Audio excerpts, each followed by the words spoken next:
Welcome to Section 420, Talkin Yankees. Well, if you like sideburns and mustaches, you're going to like our next guest. No, he doesn't have them, but he runs a Twitter account called 70s Yankees where he posts a lot of pictures of some of your favorite Yankee stars of that era. Some, of course, you know, and some maybe you haven't even heard of before. So let's jump in the time machine with Anthony. Hey, Anthony, welcome to the show. Hi, James. Thanks for having me. No problem. Now, you're a big fan of the 70s era Yankee. And again, fans can find you on Twitter at 70s Yankees, as well as on Instagram, Classic Yankees. And again, you post all these great pictures of, Yankees maybe you've heard of or not heard of. And I just really wanted to bring you on because, maybe a lot of younger fans just don't understand, that era of Yankees. They just hear like Babe Ruth, Mickey Mantle, Joe DiMaggio, and maybe a little Reggie Jackson, but really don't really maybe appreciate the 70s Yankees. So I'm glad you'll come on the show today. Yeah, that was a great intro because you're exactly right. And that's why I made the Twitter feed. I feel like I really I was born in 1967. So I was just starting to come of age in baseball as, like a little leaguer. I was around 7 or 8 years old when the Yankees signed Catfish Hunter. And those were just such great days. And I think the response of fans to my Twitter feed, we've gotten at 1,000 people a month for the first 3 months, shows that there's a desire to see these guys. And it's really a cool history. And I know you'd agree. It's that era was really unique and special in a different way, not better, but a different way than the late 90s and 2000 Yankees. And I just want these younger fans to know about it. It's this reemergence of the Yankees that is so important to fans like us. So thanks a million for having me on to talk about it. No problem. Now, you say you're born 1967. I won't tell you my age, but anyway. But like going back, at Yankee Stadium, do you have memories of your first game or the first images in your mind? Did you see the stadium before the reconstruction? This is a great question, and let me tell you why. I'm not from New York, and I don't live in New York. I'm from Providence, Rhode Island, where there's a huge amount of Yankee fans. And I'm an Italian-American, and there's a great tradition of Italian-Americans who love the Yankees, going back to, of course, Rizzuto, but DiMaggio and Berra and Tony Lazzeri and great Yankee names like that. But I almost am hesitant to say this, and I haven't said it on the feed, but I live in Boston. Not an easy place to be a Yankee fan. So I didn't get to go to Yankee Stadium until I would say in my mid-teens. My dad was at the Guidry game, the Father's Day game, and we struck out 18. I still hadn't been there. He brought me back a ton of things.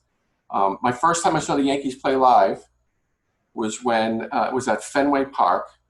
Kyle Yastrzemski had his 3,000th hit, and there was one fan in the stands that was not standing did not participate in the standing ovation, and that was me because I loathe the Red Sox and love the Yankees with a burning passion. So when I finally get to Yankee Stadium, it was incredible for me. It was an old-timers day in the late 1980s, which was shamefully long before I got to go there, But I didn't come from a family with a lot of means. We weren't, we didn't have the ability to travel or even go from Rhode Island to New York, that sort of thing.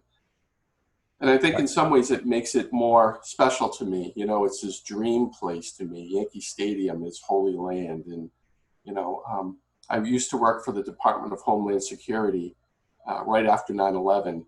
And I was at Yankee Stadium and in an empty Yankee Stadium. And that's probably my greatest memory of the place, to be honest with you, was being in there alone.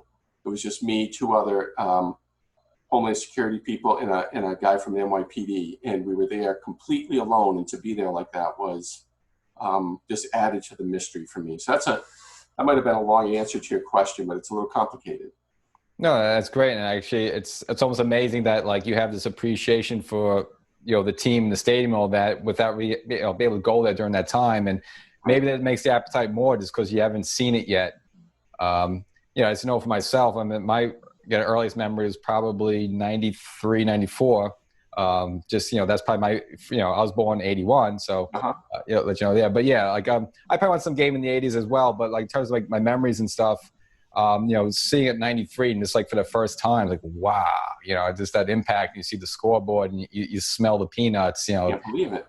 Yeah, it's amazing. And, just some of the games, again, just going to Fenway, that itself, even though I'm not a fan of the Red Sox, of course, but that ballpark's amazing as well. So to go to see the Yankees at Fenway, that's also something special to be said. So now let's just go back, there's a little timeline. Now, the 70s, really early on, if you want to get into it, not really a good period for the Yankees, kind of a down period. Obviously Mantle and those glories, 60s, Maris is gone and Whitey Ford's gone, and you kind of got these early 70s Yankees. So maybe get into that a little bit, like, where was the state of the franchise at that time?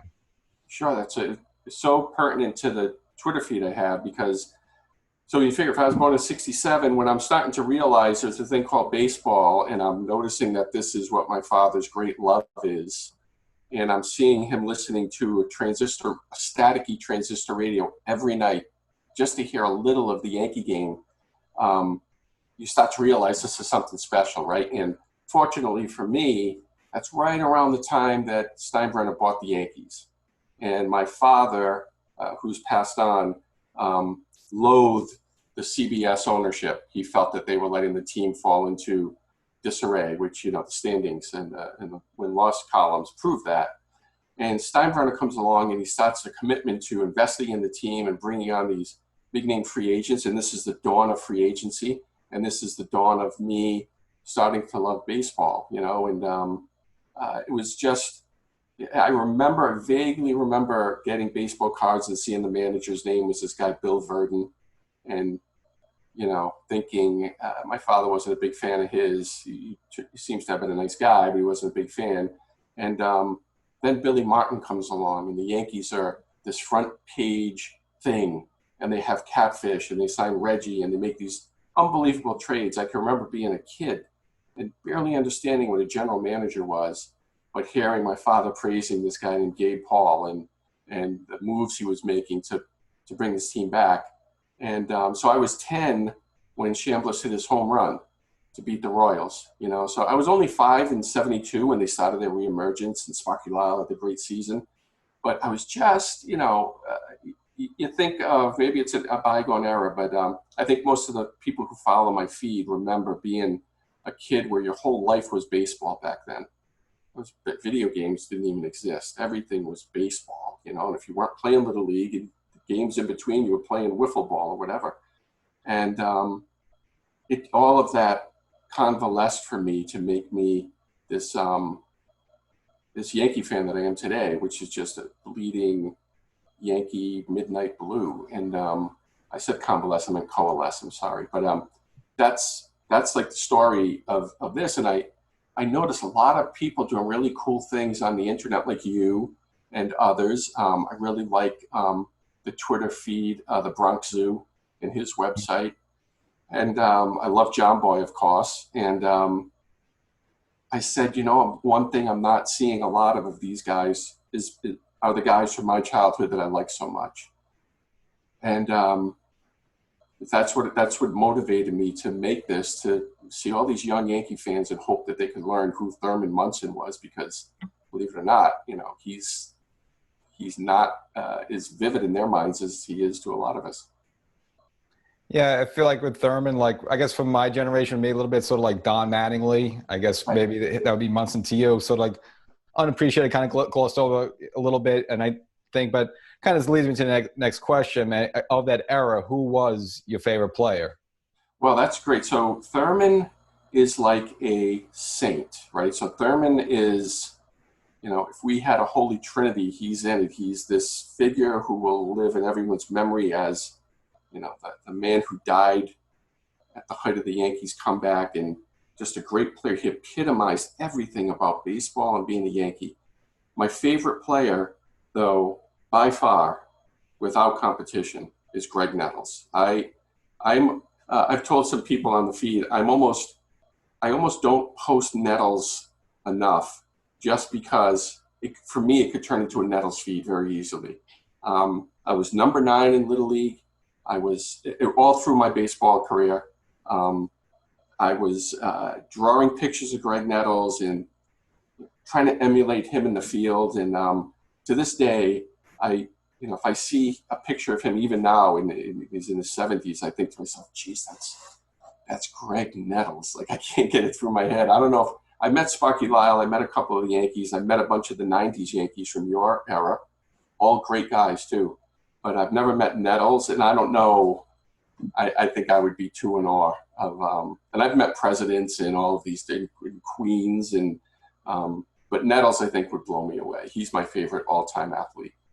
Yeah, man, I've had other past guests on the show, and one of them in particular I know of just loves Nettles, so definitely has to follow that. And I just look back at the old footage of Nettles. I just loved the way he used to flick the ball at third base. It seemed like he was almost like teasing the run. Like hit a ground ball to third, and the guy, he would just nip him by a bud. Like he would just side on the ball there. It's like he's almost doing it on purpose, and just very smooth there at third. Yeah, he knew what throw it took. He knew how much time he had. The guy was just natural and fluid and magnificent at third base as any third baseman can ever be. And he was such a clutch hitter. He hit in the days when guys weren't hitting 300. He was like a 250 hitter.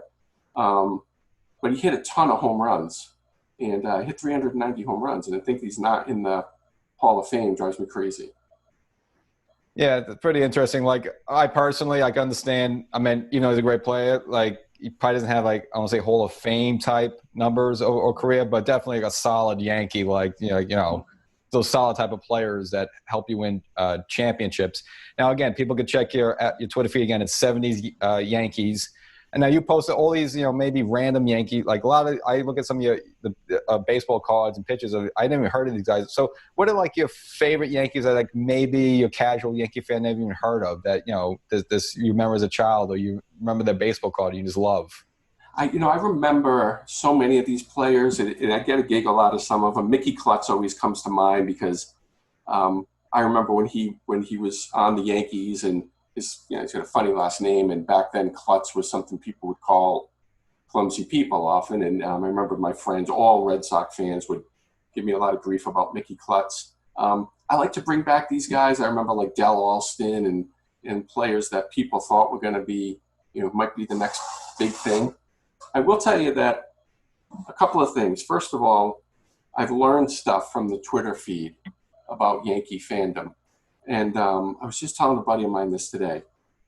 I am one of the things that surprises me the most is, relatively speaking, how unpopular Reggie is. So if I post a picture of Reggie Jackson, it's going to get 100 and some odd likes, right? If you use that as a measure. If I post a picture of Thurman, it's going to get in the 500, almost 600 area. The people that surprise me the most is Mickey Rivers and Willie Randolph. I love these guys, but they get a lot of likes. People really like Mickey Rivers and Willie Randolph. They get a lot of attention when I post them. And for a guy who didn't play for them that long, Oscar Gamble is a hit every single time. People just love Oscar and his personality and his flamboyance. And he's so emblematic of the 70s. That's why he's my my avatar on the Twitter feed with the giant afro, and he was just had this swagger. So it's been a learning experience for me too to see. I I was a big Catfish Hunter fan when I was a kid. I think he emblemized. He's the epitome of the resurgence of the Yankees because he was that first big free agent signing. But he's not as popular as, say, Roy White. If I post Roy White, people go bananas over Roy White.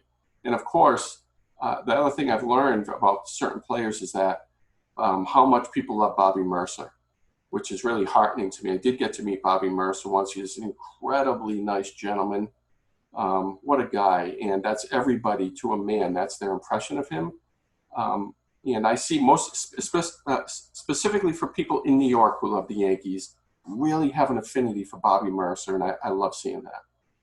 Yeah, and the funny thing about the Reggie, one of my previous guests, Stuart Zully, he was actually a vendor at Yankee Stadium for 40 years, wrote a book about it, and he kind of said the same thing. Like, he said the 70s Yankees, those were my guys, but when it comes to Reggie, there's something there. This, felt maybe it was a prima donna, maybe the fact that he was, like, at the time, like a big free agent, like an A-Rod type at the time, and, not really a gritty blue-collar type of player. Right. And I think that's probably a lot of, like you just said, a lot of Yankees fans from that era just kind of see Reggie in that way, even though he was their superstar, but also they feel the gritty players like like a Munson, something like that, or a Mickey Rivers stealing base and just being gritty. For some reason, they just gravitate towards that more than Reggie and the home runs and all that stuff. If you follow my feed, you'll see a lot of guys who are at these games and they give their memories. And I love to ask them, keep going, tell us more. One guy on my feed, the guy named Roberto, he was at all of these games, and he has great memory and ability to recall data and statistics and players. And it's just been the one rule on this feed is there's no politics. Like, don't come onto the feed and throw in a little political thing. Don't want to hear it. There was no, if the president was impeached tomorrow or not that he's up for it anymore, or if the day after the election in November, there will be no politics on this. This is about the Yankees and baseball. Yeah, and I feel the same way. My show the same day. I just keep it up baseball and on the field stuff, and you want to look back at the game and analyze that. That's all. Everyone, and that's what the good thing about baseball is too. It's sort of like, and probably why people maybe some craziness right now. It's just people want that sport or some attention or something to give, and with everything shut down right now, I just think people's minds are wandering to other stuff. So won't really harp on that. But now switching, let's go to again. You talked about the '77 championship. Now, obviously, '78, the Yankees get off to a really bad start. Yep. And then, obviously get rid of Billy Martin, put in Bob Lemon, and just, from the middle of August on, just, torched the rest of baseball. Of course, we know about the Boston Massacre. But just, maybe from your memories, what were maybe the big differences between the '77 and the '78 Yankees? Well, when you look at sports, a lot of times you'll see teams that become dynasties or semi-dynasties. They lose that first year. Even I always remember the Edmonton Oilers get swept by the Islanders before they went on their great run of Stanley Cups. And that's how I saw the Yankees in '76 in retrospect. They got beat by the Reds, get swept by them, but their day was coming. And '77 seemed like the season that they were going to have. They were a really great team. But there was always that turmoil and controversy. So when they got off to a bad start in '78, you have this world championship team that is playing really poorly, like you said, and there's all of this back and forth and controversy. The rivalry with the Red Sox, people forget. When you look at it now when they're playing 18, 19 games against each other, the rivalry's over. I mean, I can't even remember what their record was against each other last year, and I follow it closely. Back then, you knew because those games were everything, right? They played each other, 11 games a season, and they were everything. It was like watching a playoff game in April when they played the Red Sox. So that competition was so huge, and the Red Sox were in first place, and it looked like, all right, they lost in '75, maybe '78 will be their season. And it sucks. When you're a Yankee fan watching the Red Sox do well, it's torture. And when Bob Lemon came in and brought some normalcy and some stability to the team where they could just go out and play, watching them climb the standings, the whole time you're thinking, are they going to do this?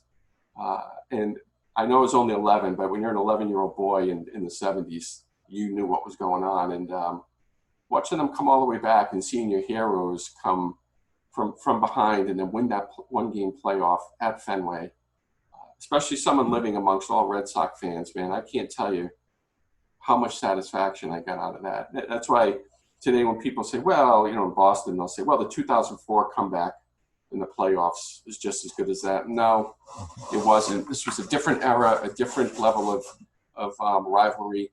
And nothing can ever top that '78 comeback in my eyes. So you say of the two championships, was the '78 one then you would say a little more enjoyable? Yeah, the '78 one, because you knew, you beat the Red Sox. You won the World Series against the Dodgers, but you beat the Red Sox. That's as close as you can ever come to winning the World Series against a team in your division.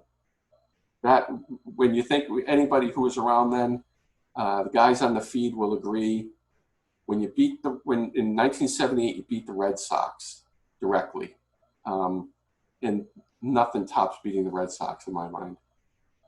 No, I agree there. And, you look at the rivalry now because, maybe if both teams are good, it sparks it up, but probably not the same as, like back in the day, or, even the days with like Pedro and, throwing Don Zimmer around a little bit. Right. I think a lot of that rival has worn down a little bit, mainly because the Red Sox have won championships even more than the Yankees in recent years. So it's like, I just think some of that fervor is gone. And also I think the difference between, back in the 70s and now is like, you could get tickets to other teams' ballparks. So now you go to Fenway and like maybe 40% of the people there are Yankee fans, and then you go to Yankee Stadium and like half the people there are Red Sox fans. So I just think some of that nastiness is not there anymore, just for those various reasons. So it was probably much more heightened, I imagine.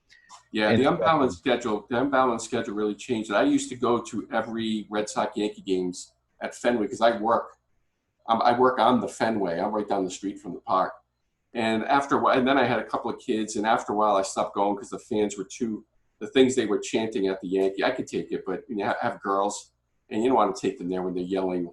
I won't even say them the things they were yelling at Jeter and stuff. So I haven't been to Fenway since for a Yankee game. Yeah. I had a friend actually, he went with his father. It was during the 2004 series, and, I guess he had a Yankee, and actually someone just threw a beer on him. So it's just get a little nasty at some of these games sometimes. Yeah. But sure, it happens at Yankee Stadium too, though. Probably, yeah. I mean, I've seen things, the other way as well. So just, just as fans, sometimes like you can yell and scream, but you got to keep control. Anything physical or intimidating people, throwing stuff at people, that just, should be out. I agree. Now, obviously, so to close out the decade, obviously, it kind of ends on a bad note. You have the passing of Thurman Munson, which I guess, I don't know. I'm just trying to think of stars. Obviously, I can't think of any teams that I follow, but obviously, you had like Dale Earnhardt getting killed in a car crash during a race. We just had Kobe Bryant, even though he's kind of retired. But I can't really think of anything else like Munson to have like your team captain die in the middle of the season. I mean, what did that even feel like? Reigning champions, captain of the team, the heart and soul of the team. There wasn't a Yankee fan who didn't love Thurman, and he dies in a plane flying home because he wants to see his family. The whole story is something like out of Hollywood. Many of us on the feed, anytime I post a picture of him, somebody gives their memory of when he died. I was going to our Little League, close out the season, Little League barbecue. I remember getting out of the car, my father telling me, and now that I'm a father, you think to yourself, man, it must have been hard telling your son that Thurman Munson died, because my father was a huge Munson fan. And you think, man, that's a hard thing. When you're a kid, you don't think of what that must take to tell your 12-year-old that one of his heroes is dead. And what it did to the team, you just knew that it was over. Like you knew the 77 and 78 Yankees were done. And the guy was still young. I know he had his injuries and he probably wouldn't have had a very long career, but he would have been a manager. He would have always been part of that organization. I can't think of any more deflating than that situation. It's like you said with Kobe, but Kobe was retired. Kobe was great. I think he was a great player, but before he died, he didn't have the universal love that Thurman Munson did. That's my personal estimation. I'm biased though, but I can't think of a similar scenario of a player dying. It'd be like Tom Brady having died after a Super Bowl or something. You're just like, it's over. In one fell swoop, it's over. And the players knew it. The players say it. They knew it was over. That season was dead. Bobby Mercer gave us that great night against Baltimore and kind of gave us that great memory. Even if they had won the World Series that year, James, it would have been, still the season that Thurman died, so it didn't really matter. So follow my feed if you're watching this podcast or listening, and see what guys from that era, how they felt, because every time I post Thurman's picture, you'll hear someone with their sad memory. Yeah, and of course, Bobby Mercer having that, great game. Obviously he has to speak at the funeral. They have the night game, which you're like, why are you even playing? But he's like, I have to. It's a big 3-run home run, and then of course getting the game-winning hit. Just an amazing night. But of course, the season fell apart after that. And I think a lot of Yankee fans, just going back to Bobby Mercer a little bit, it's kind of interesting because, he came up with the Yankees like, when Mickey was on his way out, so he got that lineage there. But then he got shipped to the San Francisco Giants.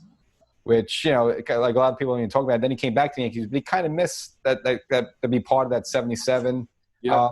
Just correct me wrong, but I don't think he was part of the 78 Yankees or No. no, yeah. So he kind of missed out on both those championships. So people, I think maybe that's also part of the reason why people, cherish him so, because people loved him. But it's funny, like he came up, they ship him out, he comes back, like he just missed that championship run. Spent a lot of years with the Yankees, but this wasn't there for those championships, and I think that's why people feel that way to him, or they feel that way about Don Mattingly. He's like a good Yankee, but just missed that opportunity to be part of a championship team. Your heart breaks for him. Your heart breaks for Bobby Mercer, who died way too young, didn't get to be part of those teams. Your heart breaks for Don Mattingly to see the run they went on right after he left. If he had stayed healthy with his back and et cetera, he would have been part of these World Series. It breaks your heart for these guys. But then you think of players that played, that's the spoils of being a Yankee or being a Yankee fan. This poor guy didn't get to be part of that 4-year run. Well, players from virtually any other franchise never see that sort of thing. And so many players play their whole career, especially the heart of their career, without ever getting to win a World Series. So I guess you temper it. Mattingly get to wear the pinstripes for a long time, too, and be the captain of the Yankees. That's one heck of an honor. I appreciate coming on. Again, thank you for keeping the 70s Yankees, keeping them alive the way you do. Again, fans can follow you, again, at 70s Yankees on Twitter and Classic Yankees on Instagram as well. Again, you post a lot of his great pictures. And just to see the old uniforms or like Thurman with like an orange catcher's vest, it's just, it's good to look at that. So I appreciate coming on. So now I'm going to ask you one final question. It's going to be tough. Who's a better closer, Goose Gossage or Mariano Rivera? First of all, let me say to you that thank you for what you do. Talking Yankees is awesome, and thank you for having me on. Mariano Rivera, deservedly a unanimous Hall of Famer. Guy was lights out, and you forget how comfortable you were with Rivera. It was a different ball game with Mariano. In '96, it was a 6-inning ball game, and he came in.